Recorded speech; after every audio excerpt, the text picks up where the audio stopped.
바로 엊그제 있었던 일입니다. 울산에서 대규모 정전 사태가 발생을 했죠. 오후 3시경에 2시간 정도 가까이 정전이 되었다고 합니다. 대낮인데도 피해 가구가 무려 8만 7천 가구가 넘었다고 합니다. 대낮인데도 엄청나죠?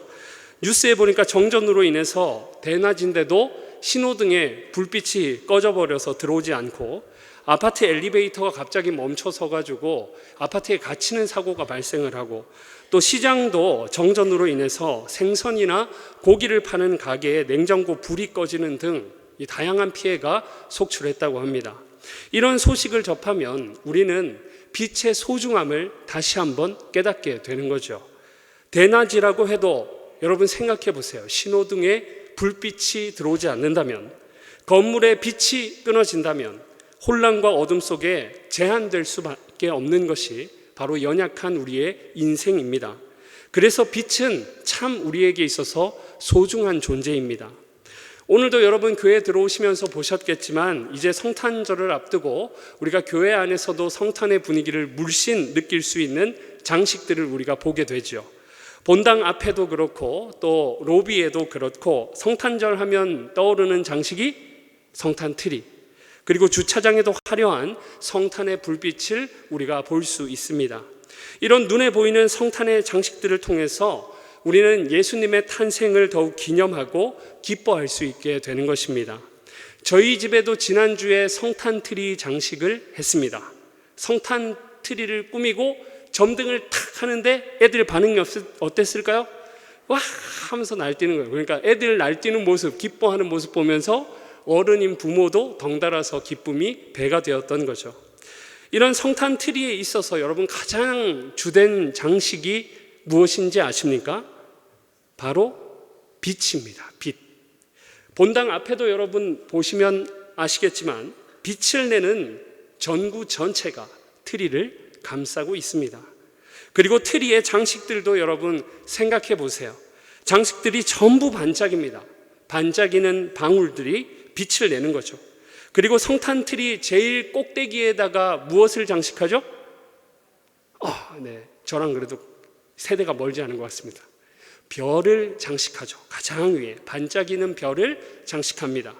성탄 트리에 빛이 없으면 그것은 그냥 트리, 나무에 불과합니다. 트리에 불빛이 들어올 때야 비로소 성탄 트리가 되는 거죠. 그렇다면 트리에 이렇게 빛나는 장식들을 여러분 다 아는 이유가 무엇일까요? 세상 사람들은 몰라도 우리 믿는 자들에게 성탄 트리의 빛은 전부 이 세상의 빛으로 오신 예수님을 나타내는 것인 줄 믿습니다.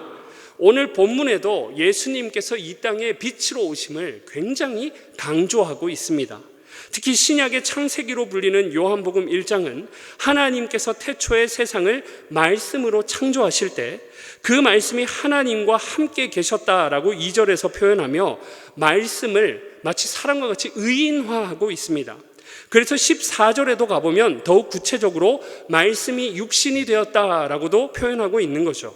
이것이 전부 창조의 말씀이시고 진리 되신 예수님을 강조하기 위함인 것입니다. 또 이 말씀이신 예수님은 하나님과 함께 창조와 구원의 역사를 이루심으로 요한은 그 안에 뭐가 있다고 말합니까? 생명이 있고 이 생명이 빛이라는 절정의 표현에 이르게 되는 것이죠. 이처럼 수많은 표현들을 가지고 예수님의 빛되심을 강조하는 이유는 예수님께서 빛이라고 할 때 이 빛은 단순히 물리적인 빛을 말하는 게 아님을 분명히 해두기 위해서입니다. 그래서 9절에도 보시면 그냥 빛이라고 말하지 않아요. 요한이 뭐라고 말합니까? 참빛이라고 소개하고 있습니다. 참빛이라고. 또 14절에도 보시면 그의 영광을 보니 아버지의 독생자의 영광이다 라고 빛에 대해서 표현합니다. 결정적으로 요한복음 8장 12절에서 예수님은 자신을 가리켜 이렇게 말씀하십니다. 예수께서 또 말씀하여 이르시되 나는 세상의 무엇이다?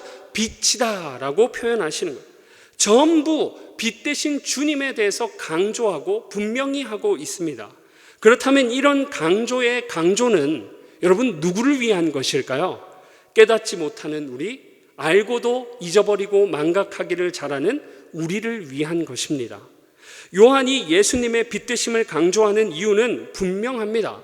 본문 자체가 다양한 표현들로 강조되고 있다는 사실, 또 세상과 사람들이 깨닫지 못한다고 지적하는 말씀과 이 빛을 증거하여 모든 자들을 믿게 하려는 세례 요한의 7절에 기록된 세례 요한의 존재, 이 모든 말씀의 목적은 그래서 분명하다는 거예요. 예수님만이 우리 인생의 빛임을 알라, 예수님만이 우리 인생의 빛임을 항상 기억하라는 성령 하나님의 음성인 줄 믿습니다.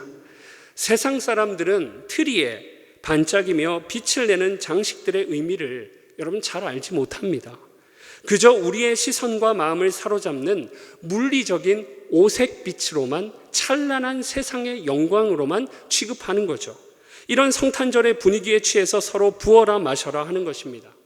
뉴스에도 보니까 또 성탄절에 숙박업소가 너무 잘 돼서 서울의 몇몇 모텔들은 이미 매진 상태라고 합니다. 무엇을 말하는 겁니까? 성탄절의 주인공이요 참빛으로 오신 예수님을 알지 못하는 거예요. 망각하고 오해한 것입니다. 우리는 바쁜 일상과 세상 영광에 취해 정작 참빛 되신 예수님을 잊고 살 때가 많다는 것입니다. 그러나 세상의 영광은 끝이 있다는 사실입니다. 술을 마실 때는 좋대요. 근데 아침에 일어나서 술을 깨려고 하면 머리가 깨지려고 하는 거죠. 또 아무리 세상의 영광이 대단하다 해도 세상의 영광은 우리에게 결정적으로 영원한 생명을 줄 수가 없습니다. 아무리 이 세상에서 무병장수하고 부귀영화를 누려도 그 세상의 영광의 종점은 죽음으로 마무리됩니다. 죽음 앞에서 모든 것을 내려놓을 수밖에 없는 것이 세상 영광의 특징이라는 거죠. 한 번은 시니어 하는데 권사님 중에 한 분이 저한테 퀴즈를 내시는 거예요. 목사님, 이거 우리 남편이 우리 가족 카톡방에 올린 건데 퀴즈인데 한번 맞춰보시라고. 제목이 뭔지, 다음 시를 듣고 시의 내용을 듣고 제목이 뭔지 맞추시오 하고 저한테 퀴즈를 내는 거예요. 여러분도 시를 잘 음미하면서 듣고 제목을 맞춰보시기 바랍니다. 눈앞에 저 빛, 찬란한 저 빛, 그러나 저건 죽음이다. 의심하라. 모든 영광을. 이 내용을 처음에 딱 듣고서는 와, 심오하다. 이거 교회 다니시는 분이 쓰지 않았을까 생각했죠. 그래도 이제 체면이 있으니까 얼른 대답은 못하고 틀릴까 봐 속으로 제목이 혹시 세상 영광 이런 거 아닐까? 이렇게 속으로 답을 했죠. 한참 뜸들이고 있으니까 권사님이 답을 말씀해 주시는 거예요. 이 시의 제목은 오징어. 이해하시는 중이신지요? 내용 다시 읽고, 눈앞에 저 빛, 찬란한 저 빛, 그러나 저건 죽음이다. 의심하라 모든 영광을. 제목이 오징어. 빛을 보고 반응하는 주광성 어류로 어부들이 이런 오징어의 성질을 이용해서 집어등을 밝혀서, 불빛을 밝혀서 오징어를 잡는 거죠. 그러니 오징어 입장에서는 이 빛을 뭐라고 묘사해야 되는 거예요? 죽음으로 묘사한 것입니다. 이 시는 영화 감독을 겸하고 있는 유하라는 시인이 재치 있고 유머스럽게 위트 있게 표현한 시입니다. 시인이 위트 있게 표현했지만 오늘날 우리에게도 굉장한 인사이트, 교훈을 주는 거죠. 세상 화려한 영광을 쫓아 숨막히게 달려왔는데 어느덧 세상의 영광은 다 사라지고 남은 것은 인생 마지막에서 기다리는 허망한 죽음뿐이라는 것입니다. 그러니 우리가 오늘 무엇을 쫓아 살아가고 있는가 하는 것을 되돌아보게 하는 거죠. 옛날 복음 성가 중에 여러분 허사가라는 곡이 있습니다. 전부 이게 12절, 12절까지 있는 엄청난 긴 곡입니다. 몇 절만 소개해드리면 가사가 이래요. 1절, 세상 만사 살피니 참 헛되구나. 부귀공명 장수는 무엇하리요. 고대 광실 높은 집 문전 옥탑도 우리 한번 죽으면 일장의 춘몽. 점프해서 5절, 홍한 소년 미인들아 자랑치 말고 영웅호걸 열사들아 뽐내지 마라. 유수 같은 세월은 널 재촉하고 저 적막한 공동묘지 널 기다린다. 점프해서 11절, 모든 육체 풀같이 썩어버리고 그의 영광 꽃같이 쇠잔하리라. 모든 학문 지식도 그러하리니 인간 일생 경영이 바람잡이뿐. 마지막에 결론 대망의 12절이 이렇습니다. 우리 희망 무엔가 뜬 세상 영화 분토같이 버리고 주님 따라가 천국 낙원 영광 중 평화의 세계 영원 무궁하도록 누리리로다.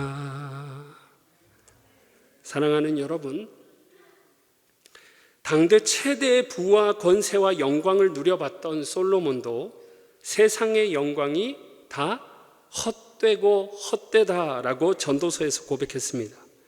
세상의 영광은, 세상의 화려한 빛은 다 지나가는 것입니다. 우리에게 영원한 기쁨과 만족을 줄 수 없다는 것입니다. 그러나 하나님의 영광이시여 우리의 참빛 되시는 예수님은 어떠합니까? 우리로 영원한 기쁨, 천국 낙원 영광을 누리게 하시는 줄 믿습니다. 오늘 여러분은 어떠한 영광을 쫓아 살아가고 계십니까? 오늘 본문은 제한된 세상 영광에 빠지기를 잘하는 우리에게 한 빛을 소개합니다. 그 빛은 분명하고 영원한 참 빛입니다. 그 빛은 하나님의 영광이요 영원한 생명의 빛 되신 예수 그리스도이신 줄 믿습니다. 그러니 세상의 영광이 우리를 흑암으로 빠뜨리기 전에 우리는 늘 이 참빛 되신 주님을 기억하고 알기를 힘써야만 합니다. 내 인생에 끝없이 어두운 터널이 이어지는 것만 같고 사망의 음침한 골짜기라고 우리가 한탄하는 날이 오기 전에 우리는 참빛 되시며 영원한 빛 되신 주님을 기억하고 알기를 힘써야 합니다. 하나님께서는 말씀이신 예수님과 함께 세상을 창조하셨습니다. 세상을 창조하실 때 가장 먼저 하신 일은 혼돈과 흑암 가운데 빛을 밝히시는 일이었습니다. 우리가 집안에 들어가서 집안에서 청소하고 정리를 해도 가장 먼저 하는 일이 뭐예요? 안 해보셨습니까? 가장 먼저 불을 켜야죠. 불을. 하나님께서도 세상을 창조하실 때 가장 먼저 하신 일이 빛을 밝히는 일, 불을 켜시는 일이었습니다.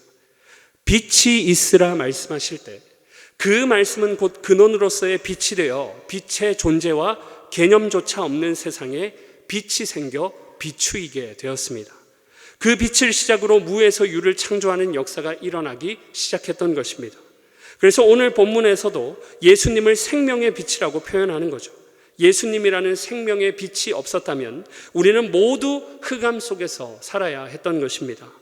그래서 신약에도 가보면 자주 믿기 전에 우리의 상태를 어둠이라고 표현하고 믿고 난 이제는 주 안에서 빛이 되었다고 사도 바울은 에베소서 5장 8절에 표현하고 있습니다. 베드로 사도 또한 베드로전서 2장 9절에서 우리가 전에는 어두움 가운데 있었지만 이제는 어두운 데 있던 우리를 기이한 빛 가운데로 인도해냈다고 기록하고 있는 거죠. 우리는 인생길에서 자주 어둠 속을 걸어가곤 합니다. 다윗도 그랬어요. 다윗은 인생 가운데 숱한 환난을 겪으며 인생의 어두움을 자주 경험했습니다. 골리앗을 만나서 한 번, 또 사울 왕을 만나서 한 번, 또 그 아들 압살롬으로 인해서 한 번 인생의 위기를 만나 죽음의 골짜기, 사망의 음침한 그 어두운 골짜기를 자주 마주해야만 했던 것입니다. 다윗은 자신의 생명을 건지기 위해 어두운 굴 속에서 숨어 지낼 때도 여러 날이었습니다. 그럼에도 다윗이 인생의 사망의 음침한 골짜기를 성공적으로 지나고 또 어두운 굴 속에서조차 하나님을 찬양하고 밝은 빛으로 나올 수 있었던 이유, 그래서 지금도 우리 신앙인들에게 믿음의 모델이 되는 이유가 무엇일까요? 시편 27편 1절의 말씀입니다. 우리 함께 읽어보도록 하겠습니다. 시작.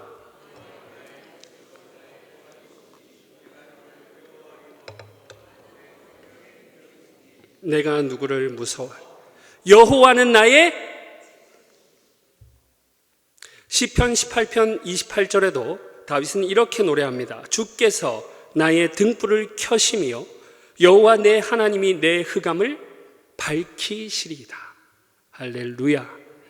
빛 되신 우리 주님께서 다윗의 어두운 인생을 밝혀주심으로 다윗은 어두운 인생 가운데도 빛 되신 주님을 노래하는 영광스러운 믿음의 사람으로 서게 된 줄 믿습니다. 우리가 구원받아 빛의 자녀가 된 것도 여러분 한번 생각해 보세요. 우리는 본래 진노의 자녀요 어두움이었다고 성경은 선언합니다. 무엇이 빛이고 어둠인지 구별도 없이 그저 흑암의 권세 아래 살아가는 죄인들일 뿐이었다는 거죠. 그런 사망의 그늘에 놓인 우리를 하나님께서는 그 은혜와 사랑으로 그저 두고만 보고 계실 수 없으셔서 우리에게 빛을 보내주셨던 것입니다. 이사야 9장 2절의 말씀입니다. 흑암에 행하던 백성이 그 큰 빛을 보고 사망의 그늘진 땅에 거주하던 자에게 빛이 비치도다. 마태복음 4장에 보면 예수님께서 본격적으로 가르침의 사역을 시작하면서 광야에서 40일 동안 금식하며 사탄에게서 시험받고 이제는 끝나고 본격적으로 하나님 나라를 전파하시기 시작하면서 인용된 말씀이 바로 이사야 9장 2절의 말씀입니다.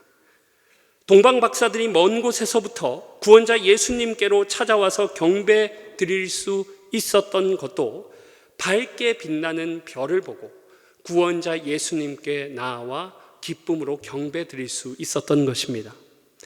캄캄한 한밤중에 이름도 없던 목자들이 구원자가 나셨다는 기쁨의 이 엄청난 영광스러운 소식을 들을 수 있었던 것도 누가복음 2장 9절은 주의 영광이 그들을 두루 비춤으로 인함이라고 분명하게 기록하고 있습니다. 결정적으로 누가복음 1장에 보면 세례 요한의 아버지였던 스가랴는 성령의 충만함을 받아 예수님의 오심을 이렇게 예언했다고 기록합니다. 누가복음 1장 77절에서 79절의 말씀입니다. 우리 함께 읽어보겠습니다.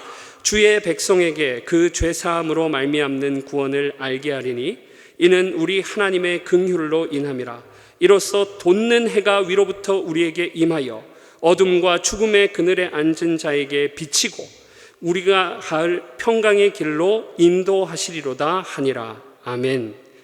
이처럼 지금까지 살펴봤던 모든 인용의 구절을 종합해보면 하나님의 창조와 구원, 예수님의 오심과 구속과 부활과 재림이 전부 빛 되신 주님의 정체로 인해 영광의 빛으로 짝지어지고 있다는 것을 우리는 확신할 수 있게 되는 것입니다.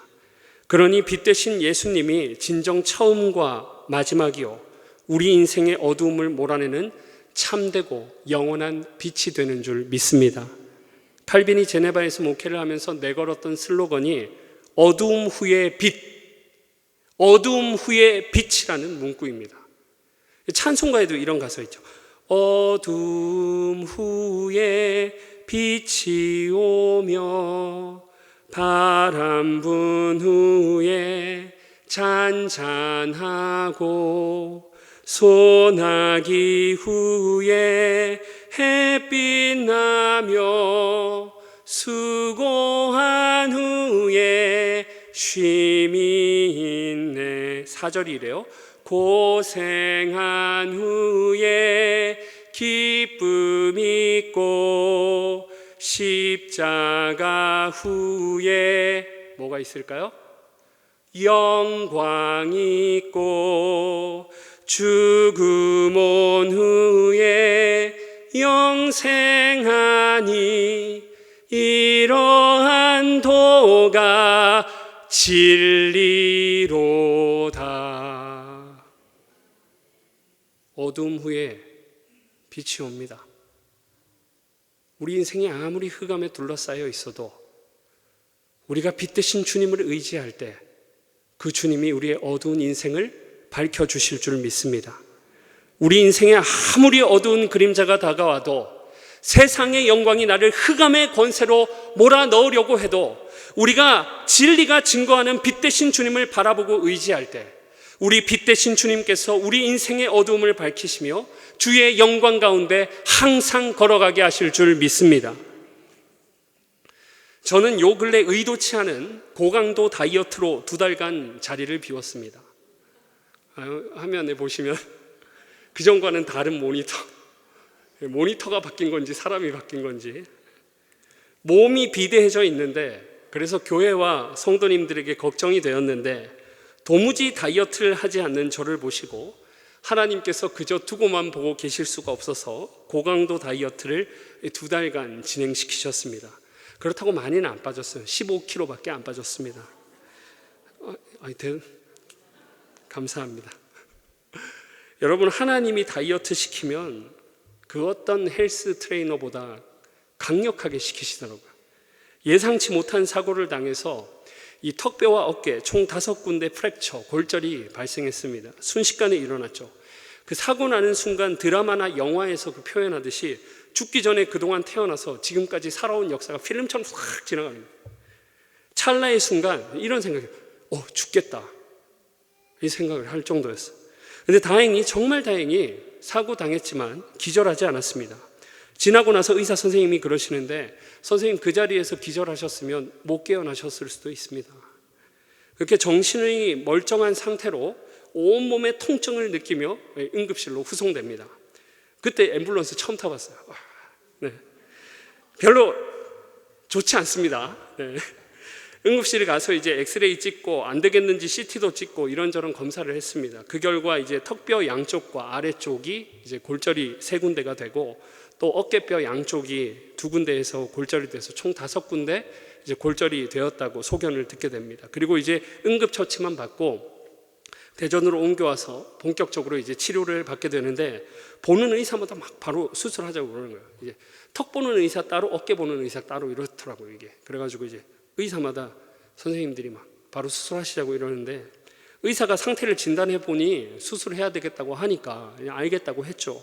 근데 정말 하나님의 은혜로 의사가 바로 다시 잠시 고민하기 시작하는 거예요. 그러더니 한참 있다가 나이도 아직 젊고 하니까 수술하지 말고 보존 치료해보자고 하는 거예요. 할렐루야.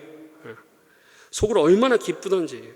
그리고 끝나는 줄 알았어요. 그래서 붕대나 이제 깁스해주고 그냥 끝나는 줄 알았습니다. 그런데 웬걸, 의사가 한국말은 끝까지 들어야 된다. 수술은 안 하지만, 그러나 수술 비슷한 시술을 해야 되는데 선생님 몇 개월 동안 많이 힘드실 거예요. 이런, 괜찮으시겠어요? 하는 거죠. 의사 선생님이 시술도 이제 뭐 그렇게 별거 아닌 것처럼 말씀하시길래 알겠다고 이렇게 말씀했죠. 근데 웬일입니까? 수술에 버금가는 강도로 시술을 합니다. 골절된 턱뼈의 이 보존 치료를 하기 위해서 입을 벌리지 못하게 입안에 위에 6개, 아래 6개 이제 철심을, 나사를 받게 되는 거죠. 물론 시술 당시에는 마취하니까 괜찮았지만 그래도 그때도 힘들더라고요. 그리고 시술 끝나고 딱 병실로 돌아온 순간, 여러분 어떤 역사가 일어났을까요? 마취가 풀려나는 역사, 올 것이 왔다. 고통이 절 찾아온 거죠. 마취가 풀렸는데 통증이 어땠냐고 물어보는 사람마다 제가 이렇게 표현했어요. 격투기 선수가 쉴 새 없이 제 얼굴을 가격하는 듯한 그런 통증이 계속되는 거예요. 그래서 병실에 오자마자 간호사 선생님 빨리 요청해가지고 저 빨리 의사 선생님한테 말해서 진통제 놔달라, 진통제. 너무 아프다고. 그래서 진통제를 맞는데도 통증이 잘 가시지 않더라고요. 통증이 계속되니까 제 병원 침대 베드가 창가에 있었는데, 나름 그 다인실에서 VIP석입니다. 그 창가는. 평소 일반 병자 같으면 창가에 빛이 들어오면 어떻게 생각해요? 야, 내 자리 좋다, 따뜻한 햇살이 참 보기 좋다, 이렇게 생각하는데, 내가 고통스럽고 아프니까 그 창문을 보면서 무슨 생각에, 뛰어내릴까? 이 생각, 죽고 싶다, 이런 생각을 처음으로 했습니다. 평소에는 누가 아프다고 하면 대수롭지 않게 여겼습니다.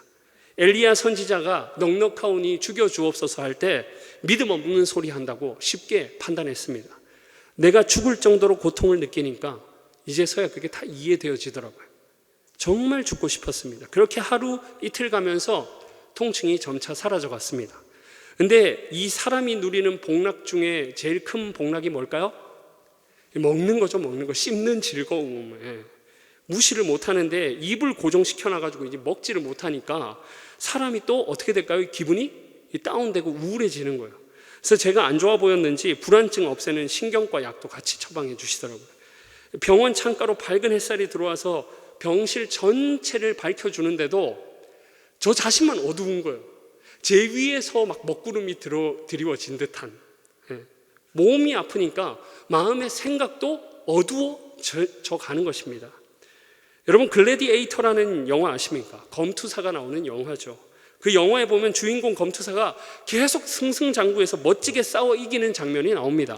매 싸움 장면에서 그런데 감독이 의도적으로 막 용맹하게 싸워서 이기는 장면이지만 매 장면마다 싸울 때 슬픈 음악이 깔리는 거예요. 의도적으로 감독이. 현실은 멋지게 싸워 이기고 있지만 그것은 노예 신분으로 생존을 위해 어쩔 수 없이 서로 죽고 죽이는 싸움일 뿐이었기 때문입니다. 저도 병실에서 환한 햇살이 비춰오는데도 제 머리 위에만 먹구름이 드리워져 있더라고요.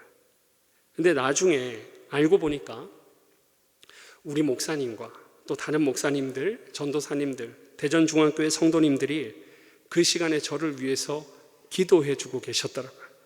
어두움에 사로잡혀 있던 저의 침상에 성령께서 찾아오십니다. 그리고 어두워졌던 제 마음과 생각 가운데 주님께서 빛으로 밝혀주시기 시작하십니다. 그때부터 생각과 마음의 변화가 일어나기 시작합니다. 아유, 이만하길 다행이다. 감사하다. 아유, 안 그래도 다이어트도 못하고 있었는데 이것이 은혜다. 아유, 병원에 들어와서 퇴원하지 못하는 사람들도 많은데 회복해서 퇴원할 희망이 있다는 게 은혜다. 그때부터 기도했습니다. 하나님, 내 턱이 비록 망가졌지만 주의 말씀 전할 수 있게 회복시켜 주옵소서. 말라기 4장 2절의 말씀처럼 내 이름을 경외하는 너희에게는 공의로운 해가 떠올라서 치료하는 광선, 여기도 광선, 빛이 나오죠. 치료하는 광선을 비추리니 너희가 나와서 외양간에서 나온 송아지같이 뛰리라 하는 말씀이 하나님 오늘 제게 응하게 하여 주옵소서. 감사하고 기도했더니 오늘 이 자리에 서 있게 된 줄 믿습니다. 사랑하는 여러분, 우리 주님은 빛이십니다. 어두운 우리의 인생을 밝혀주는 참 빛이 되십니다. 우리 빛 대신 주님이 역사하시면 모든 어둠의 권세, 흑암의 권세는 떠나가게 되는 줄 믿습니다.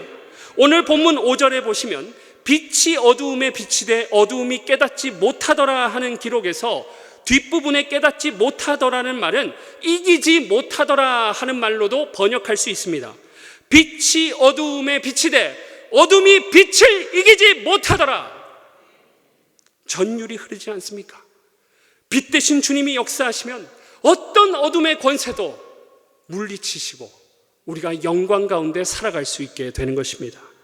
여러분, 완강했던 바울을 생각해 보세요. 그는 예수 믿는 자들을 핍박하던 1등 공신이었습니다. 예수님이 누구신지도 모른 채 그저 흑암의 권세에 갇혀서 그저 혈기에 사로잡혀 지냈던 자였습니다. 그러던 그가 예수 그리스도를 위해 자신의 생명을 조금도 귀한 것으로 여기지 않을 정도로 삶이 변화된 계기가 일어납니다.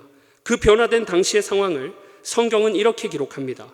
사도행전 9장 3절입니다. 사울이 길을 가다가 다메섹에 가까이 이르더니 호련히 하늘로부터 무엇이? 빛이 그를 둘러 비추는지라. 바울은 빛 대신 주님을 만나 빛 대신 주님으로 인하여 흑암의 권세에서 건짐을 받아 영광 속에 영광스러운 믿음의 사도로 복음의 증인으로 살아가게 된 줄 믿습니다. 사랑하는 여러분, 말씀을 맺겠습니다. 반주를 해주시면 감사하겠습니다. 오늘 본문은 예수님의 빛 되심을 강조하고 있습니다. 아니, 우리에게 강조하는 정도가 아니라 여러분 호소하고 있습니다. 오늘 본문은. 오늘 본문을 잘 보세요. 이렇게까지 빛 되신 예수님을 강조하는 이유는 제발 알고 기억하고 의지하라고. 여러분, 오늘 여러분 인생 가운데 어두운 그림자가 여러분을 둘러싸고 있습니까? 직장에서의 크고 작은 일들이, 또 가정에서 겪는 크고 작은 일들이, 건강과 경제적인 문제가, 내 마음의 질병이, 세상 영광을 보고 끓어오르는 나의 욕망이 오늘 내 삶에 어두움으로 몰아넣고 있지는 않습니까? 빛 대신 주님을 의지하시기를 축복합니다. 아무리 인생의 어두운 그림자가 우리를 짓누르고 찾아오고 애워싸도, 건강의 질병이 악화가 나에게 어두운 질병으로, 나에게 어두운 그림자로 애워쌀지라도 그때 방법은 한 가지, 그때 해답은 한 가지, 빛 대신 주님을 의지하는 것인 줄 믿습니다. 내 삶의 수많은 어두운 터널을 만나고 흑암의 권세가 나를 애워싸도 그 모든 흑암의 권세를 향하여 우리가 빛 대신 예수 그리스도의 이름을 선포하며 나아갈 때 빛 대신 주님께서 우리를 영원한 빛 가운데로 걸어가게 하실 줄 믿습니다.